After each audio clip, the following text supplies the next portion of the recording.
All right, we're going to do a little video today showing how we do our lanyards on, in this case, a PSK knife.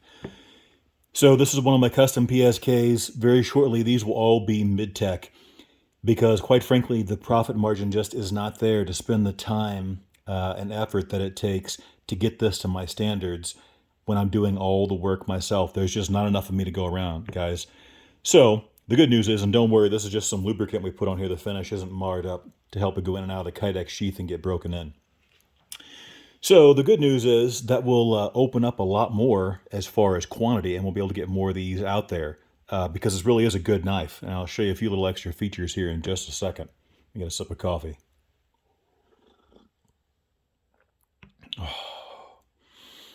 That is good coffee. Okay, so what we do on the production version or mid-tech version of this, the lanyard hole will be slightly larger to make this step a little easier. So I have my lanyards. I pre-cut these using USA made cord, made here domestically, for both quality purposes and, it's never a bad idea to contribute to your own economy if you want to be around long. So I pre-cut these because it makes it a lot easier than having to do it with each individual knife sitting here. So we do a stack of these, or you can have someone do it for you, in your shop or whatever. We go ahead, get this trimmed up. We always leave the tag end that slides a little bit longer. So we'll trim that down and we'll trim this one just a little bit longer.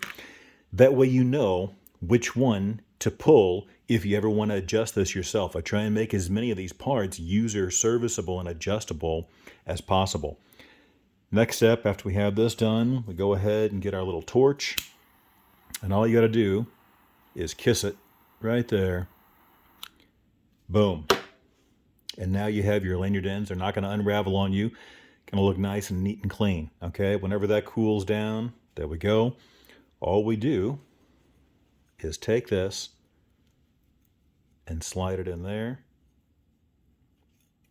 Open this up and pull it through. Now, if somebody wants to either take the lanyard off or adjust it or whatever else, they don't have to cut it and waste the entire lanyard, okay? Now, some may be asking, why is this lanyard so long? That's a very good reason. This is what's called a 3-finger knife, okay? You can get 3 fingers in this skeletonized PSK, which is more than enough to do what you need to do with it in most cases. However, if you ever want a little extra leverage or more comfort or grip, you can open this up and slide your pinky in there, and now you've got not quite a true 4-fingered knife, but you've got a better grip. And then, of course, you can adjust this tighter or looser depending on your particular grip size or hand size or whatever else. So if you ever wanted to know how we do it, that's how we do it here in the Wilson Custom Knife Shop. And hopefully you guys find that interesting.